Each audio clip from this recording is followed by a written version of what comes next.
नमस्कार दोस्तों, स्वागत है आपका क्रैक फ्यूचर एग्ज़ाम के यूट्यूब चैनल में। आज आपके लिए करंट अफेयर सीरीज़ का पार्ट 6 अपलोड हो रहा है। आप सभी जानते हैं कि आपके आगामी परीक्षाओं का कैलेंडर जारी हो चुका हो, चाहे यूपीपीसीएस हो, चाहे यूकेएसएससी हो और अन्य विभिन्न परीक्षाओं के आगामी कैलेंडर जारी हो चुके हैं। जिसको ध्यान में रखते हुए आपके लिए करंट अफेयर सीरीज जो हमारे चैनल द्वारा प्रोवाइड की जा रही है, आप लोग इसे देखिए और जो आपके एग्ज़ाम के लिए महत्वपूर्ण होगा आप लोग इसे सॉल्व करिए और मुझे कमेंट बॉक्स में बताइए कि आप लोगों के कितने क्वेश्चन सही हुए। चलिए आज शुरू करते हैं। आज का पहला क्वेश्चन है, महान भारतीय धावक मिल्खा सिंह का निधन हो गया, उन्हें फ्लाइंग सिख का नाम किसने दिया था? ऑप्शन ए है जवाहरलाल नेहरू, ऑप्शन बी है लाल बहादुर शास्त्री, ऑप्शन सी है इंदिरा गांधी और ऑप्शन डी है पाकिस्तान के पूर्व राष्ट्रपति जनरल आयूब खान। तो इस क्वेश्चन का जो राइट आंसर है ऑप्शन डी, पाकिस्तान के पूर्व प्रधानमंत्री जनरल आयूब खान। आइए इसके बारे में थोड़ा जान लें। महान भारतीय धावक मिल्खा सिंह को फ्लाइंग सिख नाम पाकिस्तान के पूर्व राष्ट्रपति जनरल आयूब खान द्वारा दिया गया था। यह नाम पाकिस्तान के लाहौर में 200 मीटर की दौड़ में पाकिस्तान के अब्दुल खालिक को हराने के कारण दिया गया। उस समय खालिक को एशिया का सबसे तेज धावक माना जाता था, जिसने 1958 के एशियाई खेलों में 100 मीटर का स्वर्ण पदक जीता था। क्वेश्चन नंबर 2 है, संवेदना पहल के संदर्भ में निम्नलिखित कथनों पर विचार कीजिए। कथन 1 है, इसे कोविड-19 महामारी के दौरान प्रभावित बच्चों को मनोवैज्ञानिक चिकित्सा एवं भावात्मक समर्थन प्रदान करने के उद्देश्य से शुरू किया गया है। कथन 2 है, इसे महिला एवं बाल कल्याण मंत्रालय ने शुरू किया है। उपयुक्त कथनों में से कौन सा कथन सही है? कथन 1 है, ऑप्शन 1 है केवल 1, ऑप्शन बी है केवल 2, ऑप्शन सी है 1 और 2 दोनों, और ऑप्शन डी है ना तो 1 ना ही 2। तो इस क्वेश्चन का राइट आंसर ऑप्शन सी 1 और 2 दोनों होगा। आइए इसके बारे में जान लेते हैं। कोविड-19 महामारी के दौरान प्रभावित बच्चों को मनोवैज्ञानिक प्राथमिक चिकित्सा एवं भावात्मक समर्थन प्रदान करने के उद्देश्य से राष्ट्रीय बाल अधिकार संरक्षण आयोग NCPCR की संवेदना sensitizing action on mental health vulnerability through emotional development and necessary acceptance पहल निरंतर कार्य कर रही है। संवेदना टेली परामर्श सेवा की शुरुआत सितंबर 2020 में की गई थी। इसका उद्देश्य महामारी के दौरान बच्चों में तनाव, चिंता, भय और अन्य समस्याओं को दूर कर उनको मनोवैज्ञानिक सहायता प्रदान करना है। इसके अंतर्गत 3 श्रेणियों के बच्चों को टेली परामर्श की सुविधा प्रदान की जाती है। पहला है जो बच्चे quarantine, isolation, Covid care centre में हैं। 2 है जिन बच्चों में माता पिता या परिवार के सदस्य या अन्य कोई करीबी जो कोविड पॉजिटिव है। और तीसरा है जिन बच्चों ने कोविड-19 महामारी की वजह से अपने माता पिता को खो दिया है। विदित है कि NCPCR एक वैधानिक इकाई है और यह भारत सरकार के महिला एवं बाल विकास मंत्रालय के अंतर्गत कार्य करती है। क्वेश्चन नंबर 3 है, हाल ही में डूम्सडे सर्फिंग पद चर्चों में रहा। यह पद किससे संबंधित है? ऑप्शन ए है किसी व्यक्ति द्वारा अधिकांश समय तक इंटरनेट का प्रयोग करने से है। ऑप्शन बी है कोविड काल में इंटरनेट पर अत्यधिक निर्भरता से है। ऑप्शन सी है इंटरनेट पर कोविड-19 से जुड़े बुरे समाचारों को लगातार देखने और खोजते रहने से है। ऑप्शन डी है उपयुक्त में से कोई नहीं। तो इस क्वेश्चन का जो राइट आंसर होगा ऑप्शन सी, इंटरनेट पर कोविड-19 से जुड़े बुरे समाचारों को लगातार देखने और खोजते रहने से है।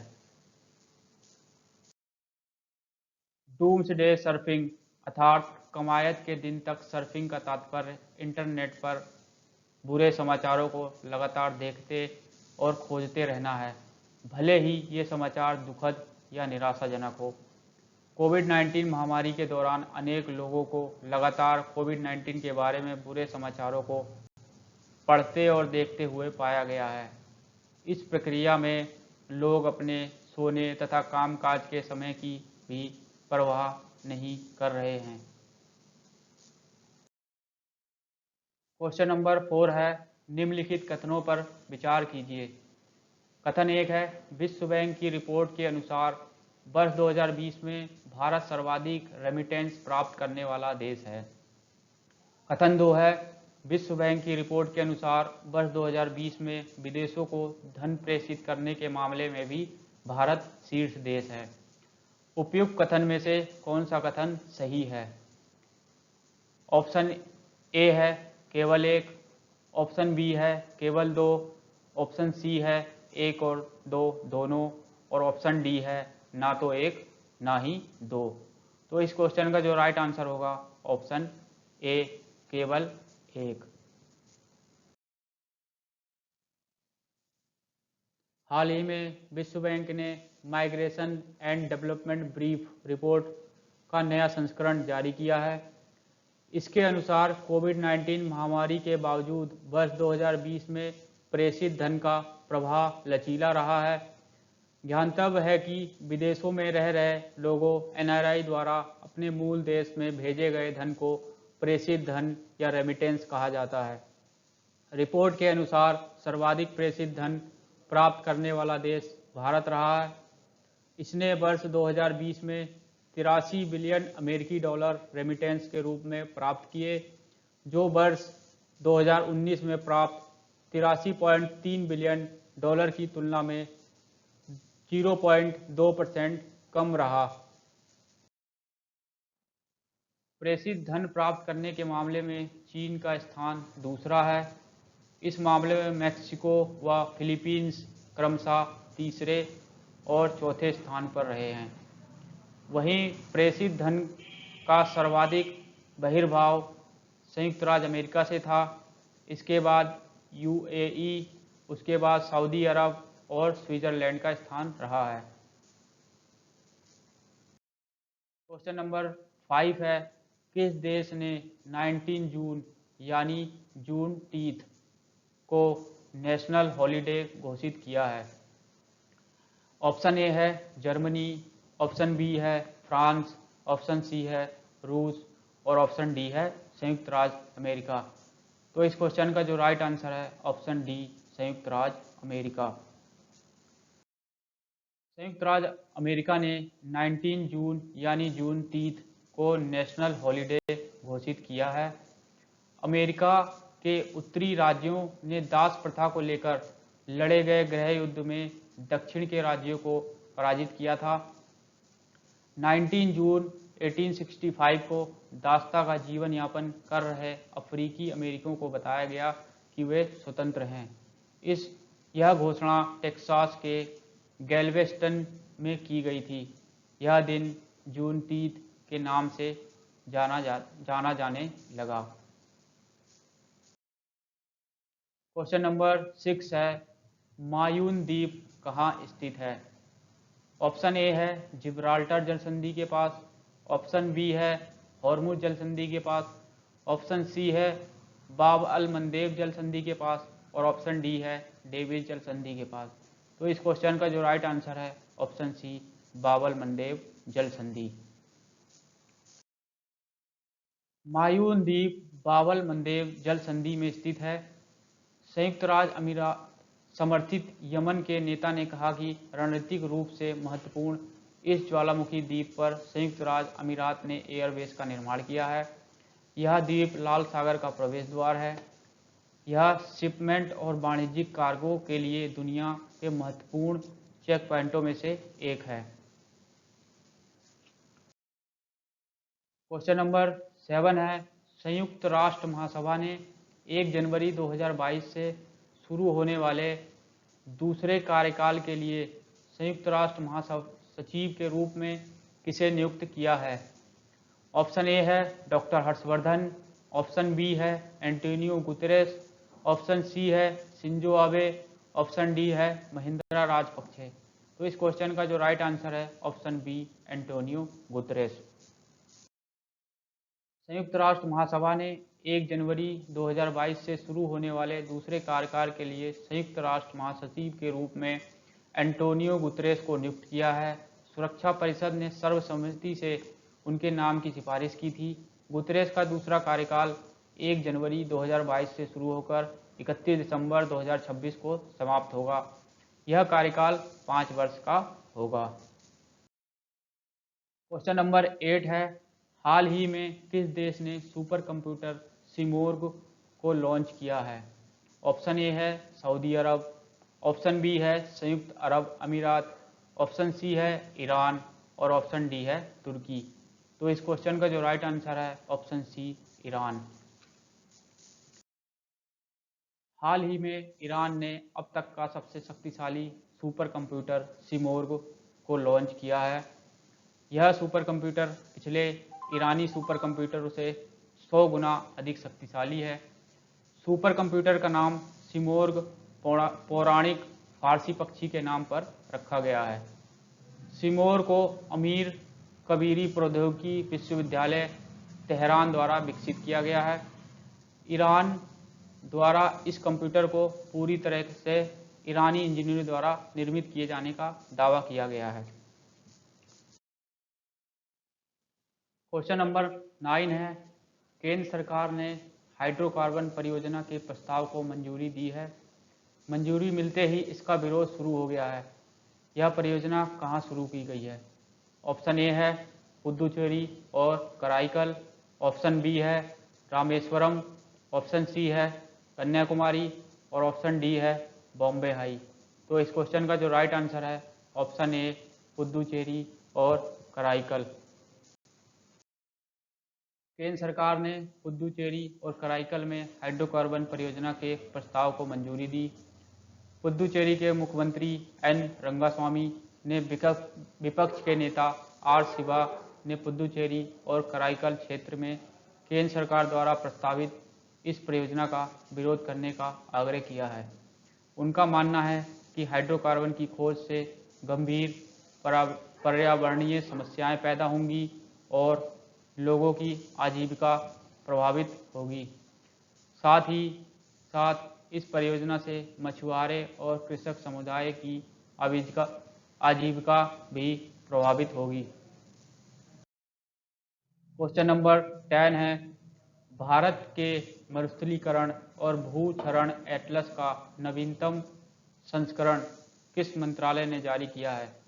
ऑप्शन ए है पृथ्वी विज्ञान मंत्रालय, ऑप्शन बी है विज्ञान एवं प्रौद्योगिकी मंत्रालय, ऑप्शन सी है पर्यावरण वन एवं जलवायु परिवर्तन मंत्रालय और ऑप्शन डी है पर्यटन मंत्रालय। तो इस क्वेश्चन का जो राइट आंसर है ऑप्शन सी पर्यावरण वन एवं जलवायु परिवर्तन मंत्रालय। भारत के मरुस्थलीकरण और भूमि क्षरण के एटलस का नवीनतम संस्करण पर्यावरण वन एवं जलवायु परिवर्तन मंत्रालय ने जारी किया है। इसे अहमदाबाद स्थित इसरो के स्पेस एप्लीकेशन सेंटर ने प्रकाशित किया है। इस एटलस ने वर्ष 2018-19 के अपर्दन वाले भूमि क्षेत्रों का राज्यवार विवरण दिया है। क्वेश्चन नंबर 11 है, इनोवेशन चैलेंज के संदर्भ में निम्नलिखित कथनों पर विचार कीजिए। कथन 1 है, इसे माई गवर्नमेंट प्लेटफॉर्म द्वारा उच्च शिक्षा विभाग के साथ मिलकर शुरू किया गया है। कथन 2 है, इसका उद्देश्य कोविड-19 महामारी का सामना करने के लिए नवीन विचारों और सुझावों को आमंत्रित करना है। उपयुक्त कथन में से कौन सा कथन सही है? ऑप्शन ए है केवल एक, ऑप्शन बी है केवल दो, ऑप्शन सी है एक और दो दोनों और ऑप्शन डी है ना तो 1 ना ही 2। इस क्वेश्चन का जो राइट आंसर है ऑप्शन ए केवल 1। भारत सरकार के माई गवर्नमेंट प्लेटफॉर्म द्वारा उच्च शिक्षा विभाग के साथ मिलकर भारतीय भाषाओं को सीखने के उद्देश्य से एक ऐप बनाने के लिए इनोवेशन चैलेंज शुरू किया गया है। यह ऐप विभिन्न व्यक्तियों को किसी भी भारतीय भाषा के सरल वाक्यों को सीखने और भाषा में कामकाजी स्तर का ज्ञान प्राप्त करने में सक्षम बनाएगा। इस चैलेंज का उद्देश्य एक ऐसा ऐप निर्मित करना है जो क्षेत्रीय भाषाओं की साक्षरता बढ़ाए, जिससे देश के भीतर अधिकाधिक सांस्कृतिक सामंजस्य विकसित किया जा सके। ऐप में मुख्य रूप से सहजता, सरलता, ग्राफिकल यूजर इंटरफेस तथा खेल जैसी रुचि पैदा करने वाली विशेषताओं, यूआई, यूएक्स और बेहतर सामग्री जैसे मापदंडों पर ध्यान दिया जाएगा। क्वेश्चन नंबर 12 है, कृषि निर्यात सुविधा केंद्र के संदर्भ में निम्नलिखित कथनों पर विचार कीजिए। कथन 1 है, यह केंद्र कृषि क्षेत्रों और निर्यातकों के लिए वन स्टॉप शॉप के रूप में कार्य करेगा। कथन 2 है, इसे नाबार्ड के सहयोग से वाराणसी में शुरू किया गया है। उपयुक्त कथनों में से कौन सा कथन सही है? ऑप्शन ए है केवल 1, ऑप्शन बी है केवल 2, ऑप्शन सी है 1 और 2 दोनों, और ऑप्शन डी है ना तो 1 ना ही 2। इस क्वेश्चन का जो राइट आंसर है ऑप्शन ए केवल 1। Maharashtra chamber of commerce, industry एवं एग्रीकल्चर ने राष्ट्रीय कृषि एवं ग्रामीण विकास बैंक नाबार्ड के सहयोग से पुणे में भारत का पहला कृषि निर्यात सुविधा केंद्र शुरू किया है। यह केंद्र कृषि क्षेत्र में निर्यातकों के लिए वन स्टॉप शॉप के रूप में कार्य करेगा और वैश्विक मानकों के आधार पर कृषि निर्यात को बढ़ावा देगा। यह केंद्र निर्यातकों को कीटनाशकों के उपयोग, अवशिष्ट प्रबंधन, संभावित आयात देशों को वरीयता, गुणवत्ता मानकों, निर्यात उन्मुख उत्पादन हेतु बाग प्रबंधन, कटाई के समय एवं तरीके, उत्पादन तकनीक, ग्रीन हाउस उत्पादन, पैकेजिंग आदि के संबंध में मार्गदर्शन प्रदान करेगा। यह केंद्र कृषि निर्यात से संबंधित पहलुओं पर जागरूकता कार्यक्रम, प्रशिक्षण कार्यक्रम तथा कार्यशालाओं का आयोजन करेगा। यह निर्यातकों के लिए कृषि और प्रसंस्कृत खाद्य उत्पाद निर्यात विकास प्राधिकरण एपेडा की योजनाओं तथा सहायता प्राप्ति प्रक्रिया है और केंद्र एवं राज्य सरकार की विभिन्न योजनाओं के बारे में जानकारी प्रदान करेगा। क्वेश्चन नंबर 13 है, सॉवरेन गोल्ड बॉन्ड के संदर्भ में निम्नलिखित कथनों पर विचार कीजिए। कथन 1 है, इन्हें जीएस अधिनियम 2006 के तहत भारत सरकार के स्टॉक के रूप में जारी किया जाएगा। कथन 2 है, इनकी बिक्री अनुसूचित बैंकों, stock holding corporation of India limited, नामित डाकघरों और मान्यता प्राप्त स्टॉक एक्सचेंजों के माध्यम से की जाएगी। कथन 3 है, इसमें निवेशकों को प्रति वर्ष 4% का निश्चित दर से ब्याज प्राप्त होगा। उपयुक्त कथन में कौन सा कथन सही है? ऑप्शन ए है केवल 1 और 2, ऑप्शन बी है केवल 2 और 3, ऑप्शन सी है केवल 1 और 3 और ऑप्शन डी है उपयुक्त सभी। तो इस क्वेश्चन का जो राइट आंसर है ऑप्शन ए केवल 1 और 2 दोनों। भारत सरकार ने भारतीय रिजर्व बैंक के प्रारंभ से सॉवरेन गोल्ड बॉन्ड जारी करने का निर्णय लिया है। सॉवरेन बॉन्ड मई 2021 से सितंबर 2021 तक 6 किस्तों में जारी किए जाएंगे। इन बॉन्डों की बिक्री अनुसूचित बैंकों, लघु वित्त बैंकों एवं भुगतान बैंकों को छोड़कर stock holding corporation of India limited, नामित डाकघरों और मान्यता प्राप्त स्टॉक एक्सचेंजों जैसे कि नेशनल स्टॉक एक्सचेंज और बॉम्बे स्टॉक एक्सचेंज के माध्यम से की जाएगी। इन स्वर्ण बॉन्डों को जीएस अधिनियम 2006 के तहत भारत सरकार के स्टॉक के रूप में जारी किया जाएगा। इन बॉन्डों की बिक्री निवासित व्यक्तियों, हिंदू अविभाजित परिवार, ट्रस्ट, विश्वविद्यालयों और धर्मार्थ संस्थानों से की जाएगी। क्वेश्चन नंबर 14 है E2025 पहल के संदर्भ में निम्नलिखित कथनों पर विचार कीजिए। कथन 1 है, इसकी शुरुआत विश्व स्वास्थ्य संगठन द्वारा की गई है। कथन 2 है, यह पहल मलेरिया उन्मूलन से संबंधित है। उपयुक्त कथन में से कौन सा कथन सत्य है? ऑप्शन ए है केवल एक, ऑप्शन बी है केवल दो, ऑप्शन सी है एक और दो दोनों, और ऑप्शन डी है ना तो एक ना ही दो। इस क्वेश्चन का जो राइट आंसर है ऑप्शन सी, एक और दो दोनों सही है। विश्व स्वास्थ्य संगठन WHO द्वारा वर्ष 2017 में E2025 पहल की शुरुआत की गई थी। इसका उद्देश्य वर्ष 2020 तक ऐसे देशों के समूह का समर्थन करना जो अपने यहाँ मलेरिया का पूर्णतः उन्मूलन करने हेतु प्रतिबद्ध हैं।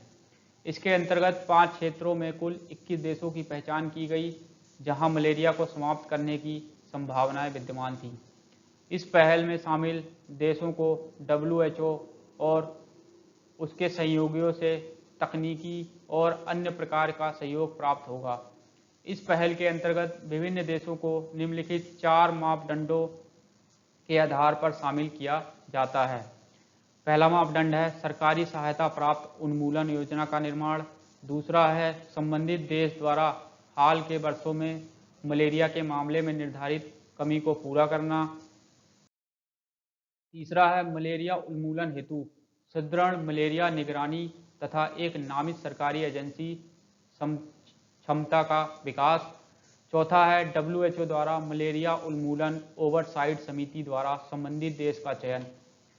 हाल ही में विश्व मलेरिया दिवस के अवसर पर जारी zeroing in on malaria elimination report malaria उन्मूलन की दिशा में E2025 पहल के अंतर्गत हुई प्रगति को दर्शाती है।